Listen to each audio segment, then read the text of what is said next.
because I don't know. Everyone wants an interesting story, and there is none. I just somehow... What was the first thing? I don't know. No. I don't know. Just there was a script one day? Well, it was an idea that I had that I sort of started talking about to all my friends, and everyone said it was stupid and inaccessible and not to do it. And I just held on to this, Camel Cop idea, and then, I had a weird, bird flu idea, and then I had a weird idea about the woman who could eat and, you could taste what she drew, taste what she wrote about.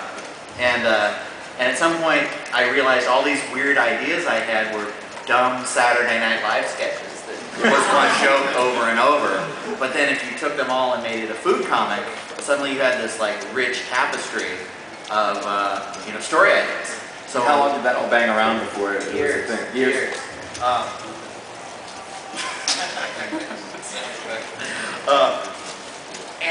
So I just slowly developed it, and it was kind of an open joke with my friends who said, do a superhero comic. That's, if you want to get the attention of the big boys who get comic book work, do a superhero comic, which... And you've been working in comics, you're an editor. Oh yeah, I was an editor in 1995, did a bunch of stuff, went freelance, 2001, 2002. I needed a page rate, I was a hungry, starving freelancer, and so I was pitching this thing, and probably pitching it badly. Because I said this last night. They asked what the tagline was, and I said it was Dexter meets Ratatouille without the mice. And in retrospect now, I say it's a federal investigator who gets psychic impressions from what he eats. So he goes to crime scenes and eats, gross things. And people are like, oh, that's cool. Better than the other thing. So no one wanted it. And I polished it, and I just kept coming back to it, kept trying to pitch it. And comic book work was very hard for me, but video game work was very easy for me. It was just falling into my lap and loads of money, because video games is so much better than comics. So finally I had enough that I said, I'm going to just pay for my own dumb comic that no one wants, and finance it myself. So I called Eric Stevenson looking for an artist, and I said, I have this idea, it's the Cannibal Cop, whatever. Do you have any artists you can set me up with? I have a budget, I want to hire somebody. And he said, no, but I like the idea. Find somebody, and Image will do the comic. So I had a green light, after, shopping it around for years. And then I slowly started looking for an artist. Yeah, and I was struggling in the indie scene, not really making a lot of progress, and I was working at the time for Tokyo Pop, doing do you remember Tokyo Pop did this pilot program thing that was really controversial? Well, I was totally in that. It did this 30-page thing, and the day I finished it, Tokyo Pop cut 85% of their staff, including our editor. So we basically got fired. But the good news is the guy that I was working with on it, the writer, was a guy named Brandon Jerwa, who happened to be friends with Layman. So one day I just get this weird email from Layman, just saying, hey, and I actually had met you one year before. Which I don't remember. He does not remember, because you were just in a bad place.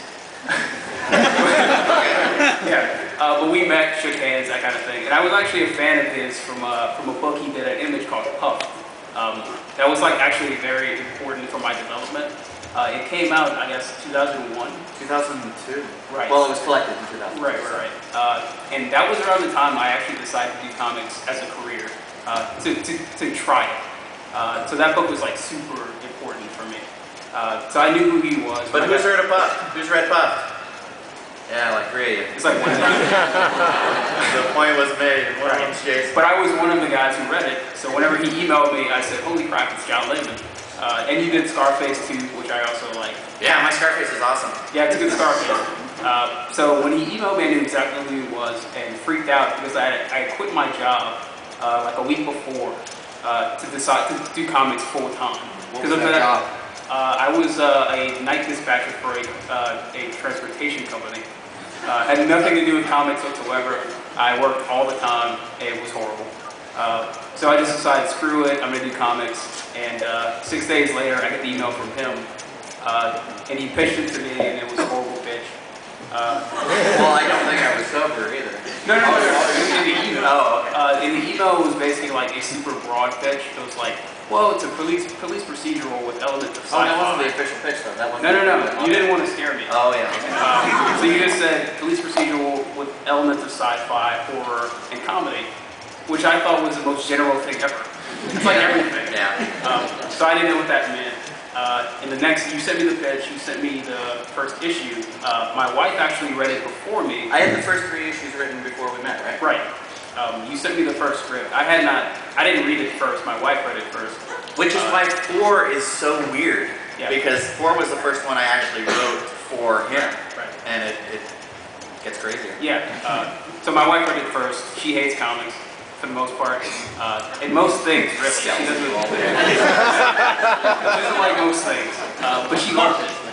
She loved it, and I thought, holy crap, like, she likes it. Maybe there's something to this. I read it, of course, I loved it. And we met the next day, and we just kind of hooked up. And he tells me, it was late, the meeting was fuzzy. You told me I told you the ending the first night we Yeah, met. you did. Wow.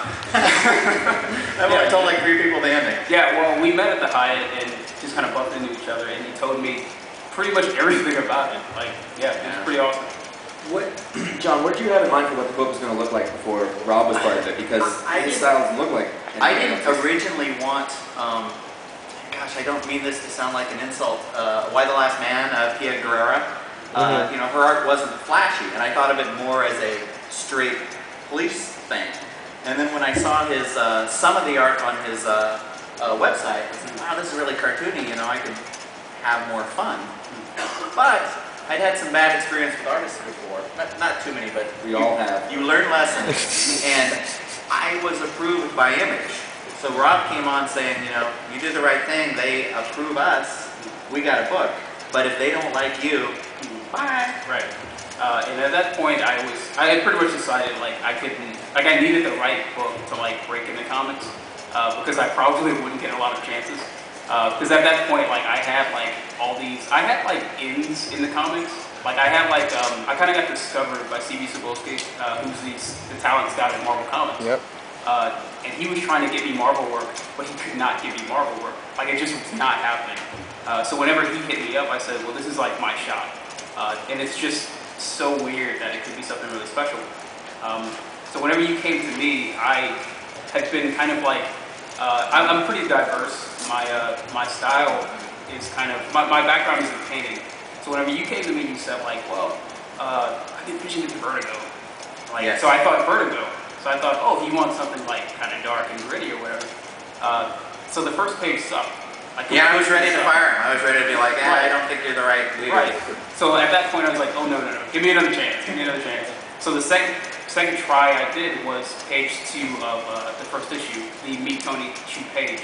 Which looks so primitive now. Yeah, it does. But the thing is, like, it was my actual, like, style. It's kind of just, it was what I would do when publishers weren't paying me because they wouldn't pay me for it. And it just kind of fit. So we just like synced up and it was good since then.